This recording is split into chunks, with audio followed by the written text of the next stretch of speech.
Hello అండి, మరొక మంచి కథతో మీ ముందుకు వచ్చాను. ఈ వీడియో మొత్తం చూసి ఎలా ఉందో కామెంట్ చేయండి. ఈ వీడియోకి ఒక లైక్ చేసి సబ్స్క్రైబ్ చేసి బెల్ ఐకాన్ ఆన్ చేయండి. అప్పుడు ఏ కొత్త వీడియో పెట్టినా మీ దాకా వస్తుంది. అర్ధరాత్రి 12 గంటల సమయంలో ఒక ఊరి పొలిమేర నడి రోడ్డుపై ఆగిపోయిన బండిని స్టార్ట్ చేయడానికి ప్రయత్నిస్తున్నాడు ఒక వ్యక్తి. బండి స్టార్ట్ అవ్వటం లేదు. ప్రయత్నించి అలసిపోయి రోడ్ పక్కనే కూర్చున్నాడు. ఈ పెట్రోల్ ఇప్పుడే అయిపోవాలా, ఈ రాత్రి ఊరికి వెళ్ళేదెప్పుడు అని తల పట్టుకొని కూర్చున్నాడు. ఎటు చూసినా చిమ్మ చీకటి. రాత్రి చెట్లపై ఉన్న కీసుపిట్టల కూతలు తప్ప ఇంకా ఎలాంటి శబ్దం లేదు. ఎడమవైపు నుంచి గజ్జల శబ్దం వినిపించింది. ఈ టైంలో ఎవరిని చూసేసరికి తెల్లని డ్రెస్సు, భుజానికి హ్యాండ్ బ్యాగ్ వేసుకుని నడుచుకుంటూ దగ్గరగా వచ్చింది ఒక అమ్మాయి. అర్ధరాత్రి, అది కూడా అమ్మాయి అని ఆశ్చర్యంగా లేచి నిల్చున్నాడు. ఎవరండి మీరు ఈ టైంలో ఒంటరిగా, ఎక్కడికి వెళ్తున్నారు అని అడిగాడు.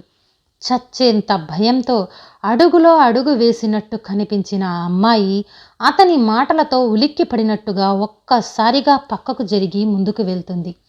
మిమ్మల్నే అండి, ఎవరు మీరు, ఎక్కడికి వెళ్తున్నారని మరొక్కసారి అడిగాడు. ఒంటరి నడక, అది కూడా అర్ధరాత్రి.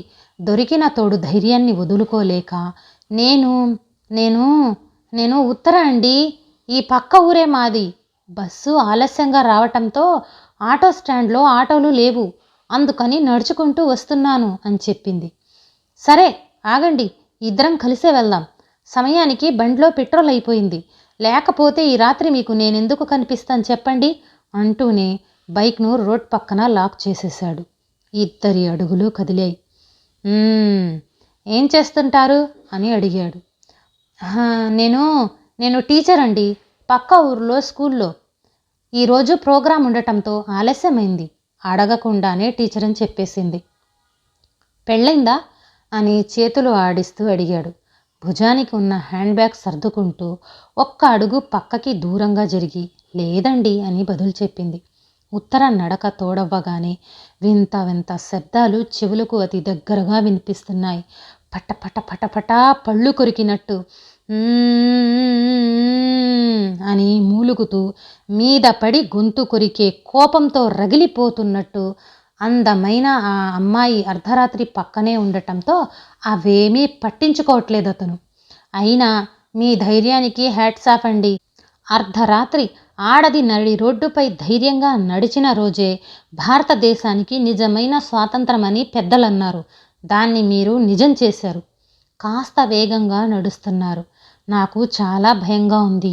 వెనకాలే ఎవరో నడిచినట్టు, నల్లని నీడ వెంటాడుతున్నట్టు అనిపిస్తుందని తడబడుతున్న మాటలతో చెప్పింది.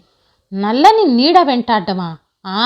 ఏది, ఎక్కడా అంటూ నడక ఆపి వెనక్కి తిరిగి చూశాడు పెద్ద ధీరుడిలాగా.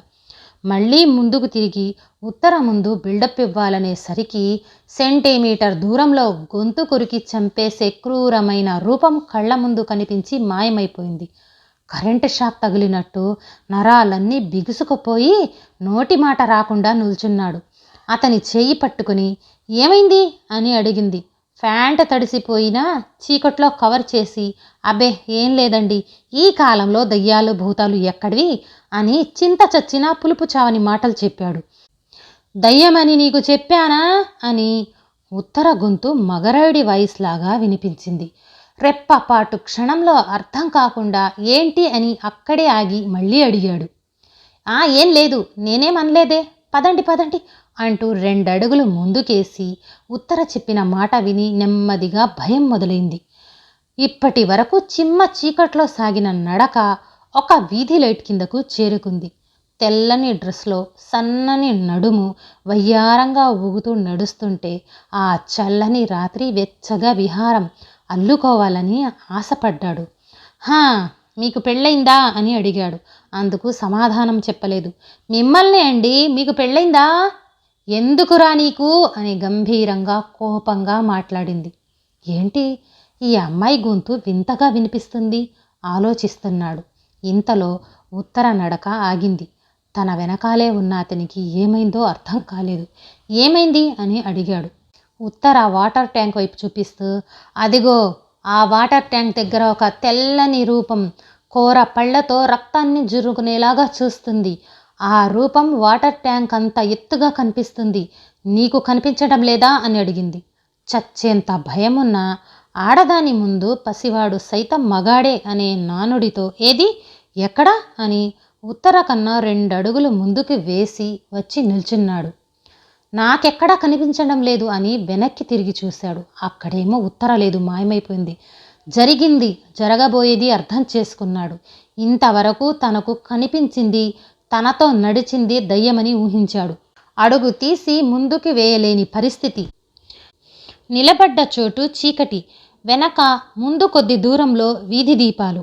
ఆ లైట్ల వెలుగులో దొంగ పోలీసాట ఆడుతున్నట్టు తెల్లని ముసుగు ధరించి అడుగుల శబ్దం వినిపించకుండా ఎవ్వరికీ కనిపించకుండా నడుచుకుంటూ రోడ్డు దాటి వెళ్తున్నట్టు తెల్లని రూపాన్ని అటు ఇటు వెళ్ళటం చూసి భగవద్గీత ప్రార్థన గుర్తుకొచ్చింది.